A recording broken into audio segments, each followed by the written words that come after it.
What a fantastic 7 days for the Potters. Good evening, Liam. You've got a smile on your face. Evening. How For the are you? first time in a while. Yeah, for the first time in a while I have. Yeah, two unexpected results. Much needed.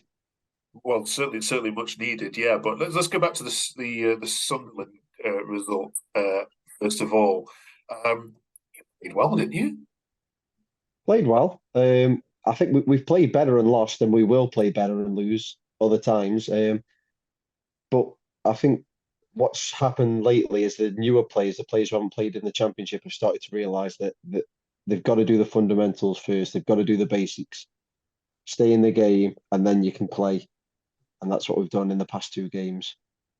Yeah, I mean, back victories for the first time this season, and that Leeds result. Okay, I mean, the penalty from Bamford was a shocker, and I suppose if that goes in, perhaps it's a different story. But how much do you think the introduction of Wesley swung that match in your favour? Well, like I said last week, having Vidigal and Ryan Meyer come back into the squad, who we haven't had to play together since the first game of the season, um, it gets you to use Wesley how he is intended to be used, which is what we signed him for. You try and run a defence ragged as much as you can, and then you put this 6'6", whatever he is. He's the biggest football player I've ever seen in my life. I've never seen anything like it. Put him on, and he just turns into an absolute. It turned into carnage, and yesterday he caused havoc when he came on. Yeah, what did you make to me? It's a strong lead side, isn't it? But that was Yeah, it's unbelievable. probably it was yeah, it's probably gritty performance that we've seen from Stoke this year. And something was missing previous to the international break, wasn't it? Yeah, This grit, this determination, this hard work, and this ethic that you've seen now in 2 games. yeah. I mean, like I say on Leeds squad, when we took Joel Perot, um, Jaden Anthony, and Nonto off, I brought Dan James on, Patrick Bamford, and Somerville, and I was just sat at the game thinking, what's happening? What is happening here? But yeah, they're showing a lot more fight. We've got uh, Keanu Hoover was unreal, and he started showing a bit more in his defensive duties. Luke McNally seems more like the player he was that everybody was raving about at Coventry last year because he started off quite poor in all honesty. But the main difference has been Ben Pearson and Walter Berger in the centre of the pitch. Um, they've really started taking command of the games now, defensively and going forward. Well, we must mention your light show as well. Did you enjoy it? I enjoyed it. I thought it was good. I thought that was Bamford was aiming to take the lights out with that penalty. I thought that's what it Still, was yeah, what it was going for. Yeah, but it was different. I saw a few Leeds fans having a little rave on the back row as well, so yeah. it couldn't have been too bad. Yeah, it's nice to know that my Bet365 losses are being put to good use for the Yeah, entertainment of Stanford. yeah.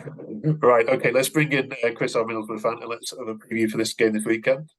Okay, two resurgent sides then meet. Middlesbrough against Stoke. Chris, let's get your predictions for this one, shall we? Yeah, I mean, Stoke have been fantastic, especially in the past week or so. Absolutely given granted, but I think us winning our last 7 games in all competitions, I'm really positive going the game, so I'm going to go 2-0 Borough. I have to. Okay. Liam, happy memories of trips to the Riverside?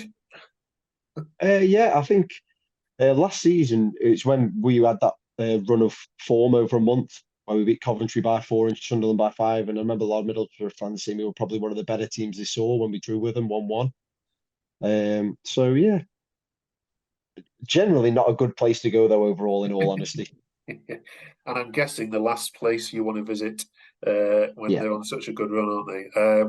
Predictions then? surely, surely they can't win 7. We'll Um, see. yeah, I think it's a step too far without at the minute. I think I'd snap your hand off for a point. But I think it'll be a close game. I'm going to go 2-1 Borough. I think they'll edge it. All right, we like sensible predictions, yeah, and yeah, I just love Chris's smile. It's lovely to see. That's that's what happens after 6 wins in a row. It's not as Absolutely, good yeah. as a smile, don't worry. It's just a nice change from when I first started coming on this podcast. It was a very much different emotion that was showing on the camera. I was going to say, surely there's some booze around the Riverside in some of those early games. You having a go at Norwich fans? You do Yeah, realise that the first 6 weeks actually count. Yeah. it was the same as last season. I don't know Yeah. what happens at the start of the season No. every year, but it certainly works. Yeah. Well, we need somebody to catch Leicester and Ipswich, don't we? Maybe the Borough are going to be the side to do it. Who knows? Right. Thank you, folks. We will Cheers. see you next week. Enjoy the game. Cheers. Have a Thanks. great Cheers. weekend. See you later.